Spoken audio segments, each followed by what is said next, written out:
दोस्तों नमस्कार। आपके YouTube चैनल ओपन सीक्रेट में आपका स्वागत है। दोस्तों आजकल हम इंडिया के आइकन्स पर्सनालिटीज़ के बारे में चर्चा कर रहे हैं। उनमें से जो मैंने आज का विषय लिया है उसमें दोस्तों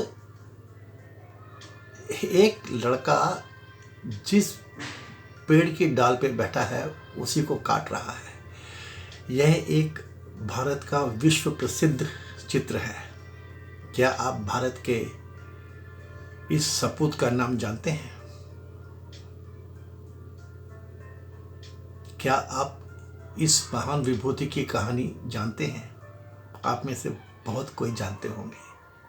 और एक और चित्र, एक अति सुंदर राजकुमारी और एक ब्राह्मण के बीच में सांकेतिक संवाद चल रहा है। यह भी एक विश्व प्रसिद्ध चित्र है। क्या आप इस विदुषी के बारे में जानते हैं? और ये दोनों चित्र कनेक्टेड हैं। यदि आप जानते हैं तो आप सम्मान करेंगे ही, और यदि आप नहीं जानते तो तन्मयता से सुनिए। दोस्तों आज की कहानी भारत के एक विश्व प्रसिद्ध विभूति के बारे में है, महाकवि कालिदास। मैंने इसका शीर्षक अनुभूति रखा है। कृपया इस कहानी को सुनाते हुए मेरे द्वारा उठाए गए प्रश्नों को बीजारोपण मात्र ही समझें। Tickling and tingling is the base of this entire series of episodes of Indian personas. अनुभूति ज़्यादा ज़रूरी है। कहानी तो हम में से बहुत लोगों को पता ही होगी। दोस्तों भारत के इस महान कवि की तुलना पश्चिम के शेक्सपियर से की जाती है। भारत के ही नहीं पूरे विश्व के नाट्य मंचों पे इनके नाटक आज भी प्रचलित हैं। इस विभूति को महाकवि की उपाधि दी गई है। उपमा अलंकार, प्रेजिंग, कंपेयरिंग में के इस्तेमाल में इनका आज तक कोई जोड़ नहीं है। दोस्तों इनके द्वारा रचित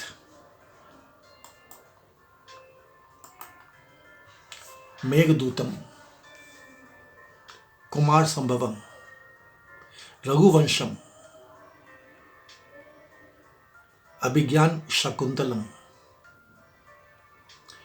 विक्रमश्रियम आदि कितने ही ग्रंथ, कितने ही नाट्य, कितने ही काव्य विश्व प्रसिद्ध है आज तक। Our purpose to know about these persons is not knowing their story for any examination purpose, as I am generally seeing in all our literature's books. Our purpose is to know about these personas in order to understand our way of life. And I totally believe that professionals, once they start having intent in this direction, they will do a lot of wonders and betterment of our people. इतनी महान विभूति, भारतीय शास्त्र में इतना मर्मज्ञ योगदान, और जैसा हमारे यहाँ अक्सर होता है, हर महान आत्मा के बारे में होता है, कालिदास जी के जन्म के बारे में आज भी भ्रांतियां हैं। इनके डेट ऑफ बर्थ में 600 साल का अनुमान प्रचलित है। 57 ईसा पूर्व विक्रमादित्य उज्जैन, 170 वर्ष ईसा पूर्व शुंग राजा अग्निमित्र, 474 ईसा पूर्व चंद्रगुप्त विक्रमादित्य और उनके वंशज कुमार गुप्त। ऐहोल शिलालेखों में वर्णन, 520 वर्ष ईसा पूर्व मांडा कविताओं में उल्लेख, 634 वर्ष ईसा पूर्व बाण भट्ट ने भी कालिदास को निर्दिष्ट किया है। जन्म स्थान भी बहुतेरे हैं, उज्जैन, रुद्रप्रयाग, यहाँ तक कि बंगाल और उड़ीसा में भी उल्लेख मिलते हैं।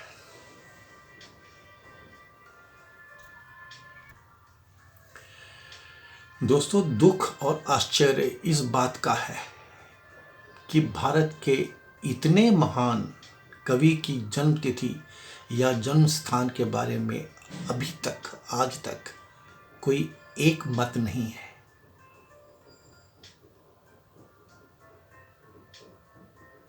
Why?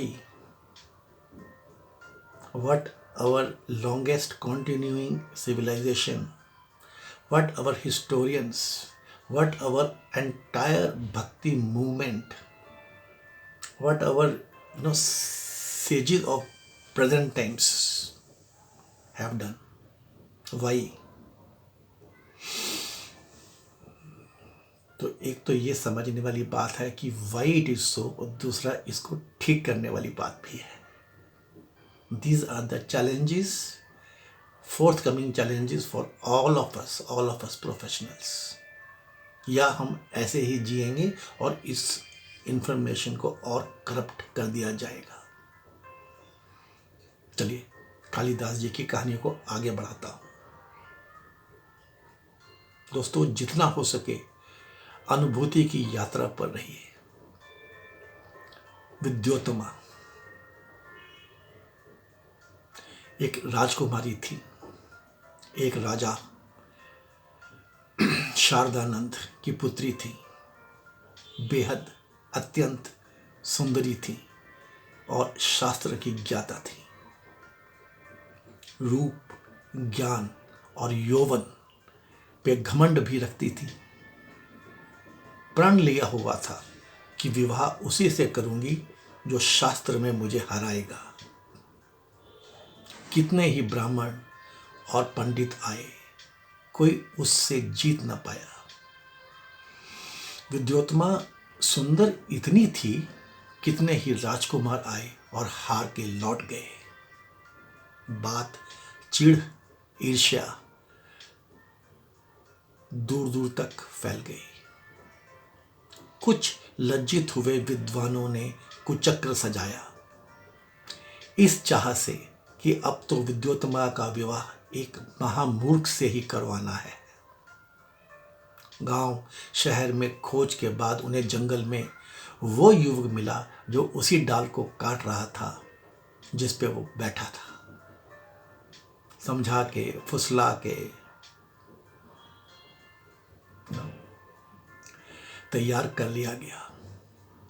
विद्वान थे, कुचक्र था और विद्योत्तमा से मौन व सांकेतिक भाषा में शास्त्रार्थ रच दिया गया। दोस्तों, this is not a story, this is life as it has been lived. We should be knowing it and we should try to see can we do anything better about it। और जो विद्योत्तमा और कालिदास के बीच में बातचीत हुई, शास्त्रार्थ हुआ, उसका पूरा विवेचन भी कहीं नहीं मिलता। चलिए बताता हूं शॉर्ट में। विद्योत्तमा ने एक उंगली दिखाई। उस बालक को लगा जैसे सजा धजा कर ब्राह्मण के वेश में बिठा दिया गया था। उससे ये कह दिया गया था तो कुछ बोलना मत, शादी करनी है ना राजकुमारी से। अभी हमारे माइंड सेट देखिए आप, हाँ करनी है, बस चुप रहना, बाकी हम संभाल लेंगे।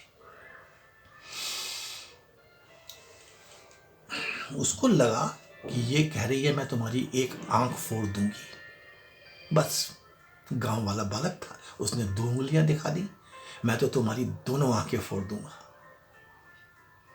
बस ये होना था कि सारे विद्वानों ने, पंडितों ने तालियां बजा दी, जयकारा लगा दिया और पूछने पे विद्योत्तमा को समझा दिया।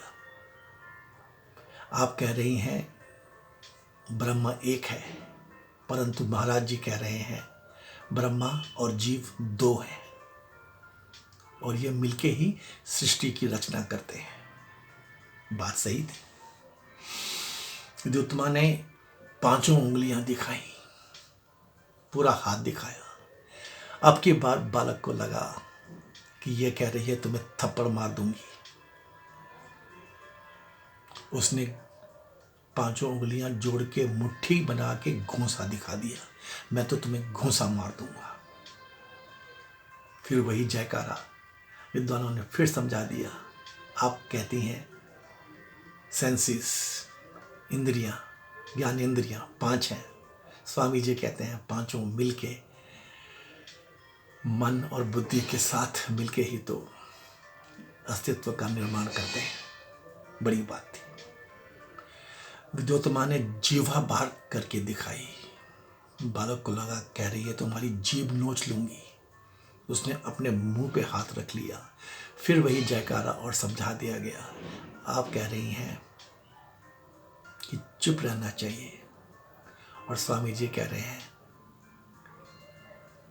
बात ही नहीं करनी चाहिए। आप कहती हैं जीभ पे कंट्रोल करना चाहिए, स्वामी जी तो कहते हैं बात ही नहीं करनी चाहिए। दोस्तों, विवाह तो हो ही गया और कुछ समय में बात भी खुल गई और इसका भी विवरण कोई साफ साफ नहीं मिलता। कोई स्पष्टता नहीं है। कालिदास जी की कुटीर में विद्योत्तमा रोई, चिल्लाई, छटपटाई। जब मालूम पड़ा ये तो मूढ़ है, कालिदास को भगा दिया। कालिदास जी महाकाली के मंदिर पहुंचे, आत्महत्या का विचार आया। मां काली ने आशीर्वाद दिया, जीवा पे ओम लिखा, 2 कटोरियों में जल दिए, विद्या का दान दिया। दूसरी कालिदास जी की कुटीर की बात निकल के आती है। विद्योत्तमा ने अति क्रोध किया, बहुतेरे कटु वचन कहे, घर छोड़ के अपने महल में चली गई।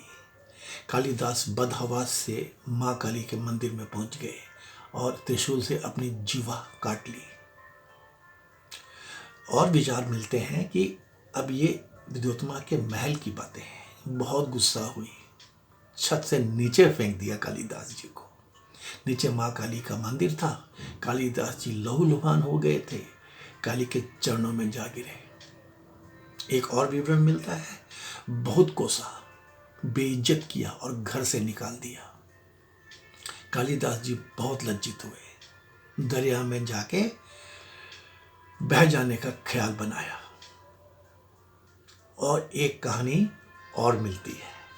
कालिदास काली माँ के मंदिर में उनके पुजारी की पत्नी बीच में आई।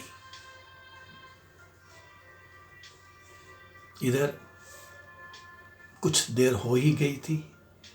नारी सुलह भावना, आर्य कन्या विवाह, अपराध का संतुलन जैसी बातों को समझा के उन्होंने विद्योत्तमा को समझाया।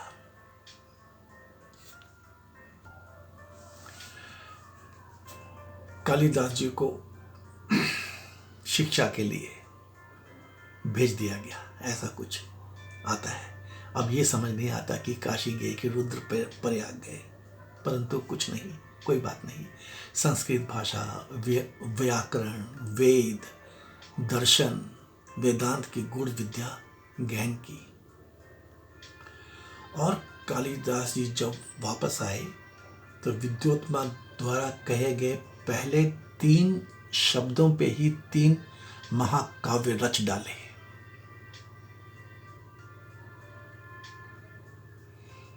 So one can be educated. ये हमारे समझाते हैं कि नहीं, जो जितना है उसकी कैपेबिलिटी है, कैपेसिटी है। हमारे शास्त्रों में बार बार ये आता है। अर्जुन को श्री कृष्ण ने उठा ही लिया था, चलो तू कुछ और है, तुझे करना है, तू कर देगा।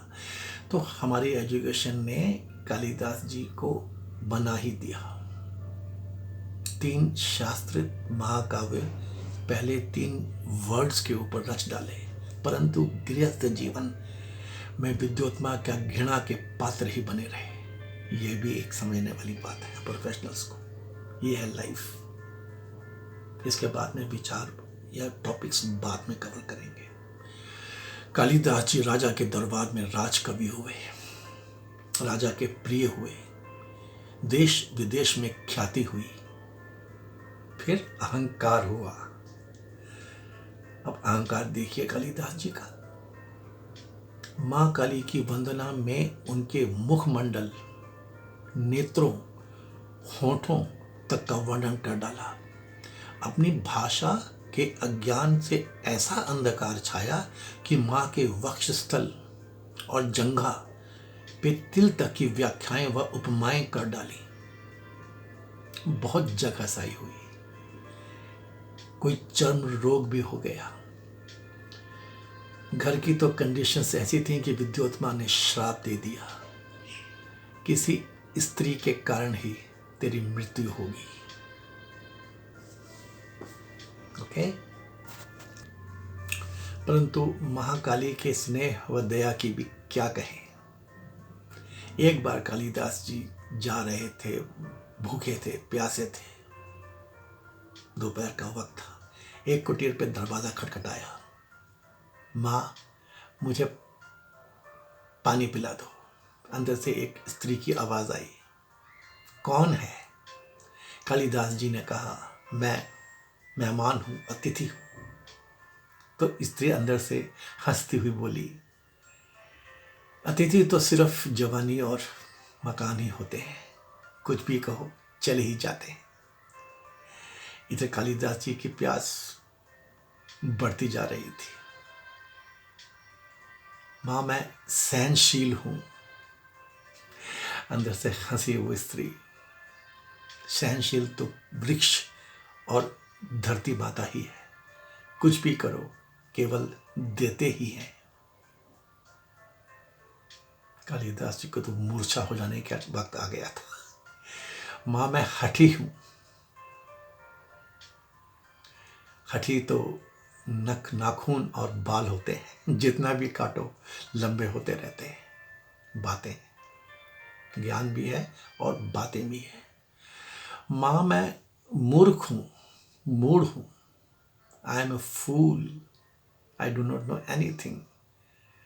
मैं कुछ भी नहीं हूं, बेकार हूं, बेवकूफ हूं। स्त्री कहती हुई बाहर आई। मूढ़ तो राजा और उसका पंडित होता है, सदा देश का और लोगों का बुरा ही करते रहते हैं। बच्चा, बेटा, शब्दों के तर्क वितर्क में ना पड़ो, सत्य की खोज करो। Goddess told and blessed Kalidas 10।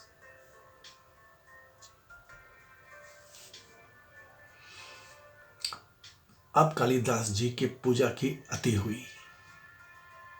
Please relate this thing with the evolution process of man.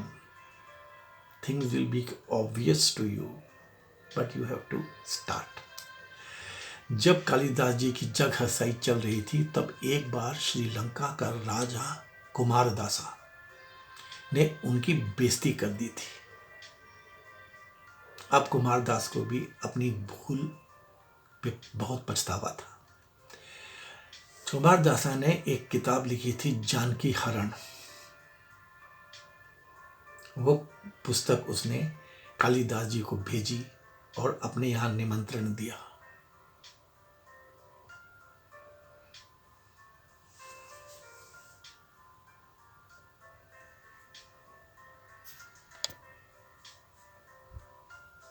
और अपने यहाँ निमंत्रण दिया, आए। इधर वहाँ की बातें हैं। राजा कुमारदासा ने कालिदास जी का एक पुराना श्लोक गांव में फैला दिया था, प्रचार शायद ऐसे होता होगा, जगह जगह की बात है। उसने क्या किया था कि उनके श्लोक की पहली लाइन गांव में बता दी थी और कहा था जो इस श्लोक को पूरा करेगा उसको मैं बहुत सारा इनाम दूंगा, ढेरों इनाम दूंगा। तो उसकी पहली पंक्ति थी, कमल पर कमल खिलते न देखा न सुना। उस शहर में एक वैश्या थी, रूप जीवा थी। उसने यह पंक्ति अपने मकान के दीवार पे लिखवा दी थी कि कोई तो पूरी करेगा, तब देखेंगे क्या होता है। जब कालिदास जी वहाँ से गुजरे तो कालिदास जी थे, उन्होंने अपना श्लोक पूरा कर दिया। तुम्हारे मुख कमल पर ये नयन रूपी दो दो कमल कैसे खिल गए बाली के। ये दूसरी लाइन उन्होंने अपने श्लोक की पूरी कर दी। रूप जीवा ने जब ये देखा तो उन्हें घर में अंदर बुला लिया, उनसे बहुत बातें की, उनके बारे में समझा जाना, और जब उन्हें खाना खिलाया, रात को विश्राम करने को कहा। और जब जान गई कि यह तो कालिदास जी हैं और अगर जान गया राजा तो सारा इनाम तो मिलट गया, तो उसने रात को उनका वध कर दिया, उनको मार दिया कालिदास जी को। और सुबह दोनों पंक्तियां लेके राज दरबार में पहुंच गई। कुमारदास तो कालिदास जी के दोस्त थे, एक ही बार में उन समझ गए कि ये स्टाइल, ये सोच तो कालिदास जी की है। और जरा सा ही डांटने डपटने पे रूप जीवा ने सब उगल दिया, उसे तो दंड मिला। लेकिन जब कुमारदासा को यह मालूम हुआ कि रूप जीवा ने उनका वध कर दिया है, उसके मकान में मरे पड़े हैं कालिदास, उसे बहुत दुख हुआ। और जब कालिदास जी का अंतिम दाह संस्कार हो रहा था, उसी चिता में कुमारदासा ने अपनी देह भी त्याग दी। यूं कालिदास जी की कहानी मैं आपके सामने प्रस्तुत करना चाहता था। इसमें कितनी अनुभूतियां हैं, कितना कुछ है अपने समझने के लिए, आगे बढ़ने के लिए, एंजॉय करने के लिए। Thank you friends.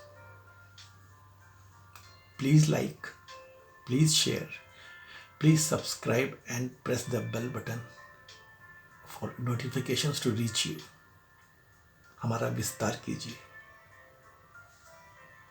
Thank you friends.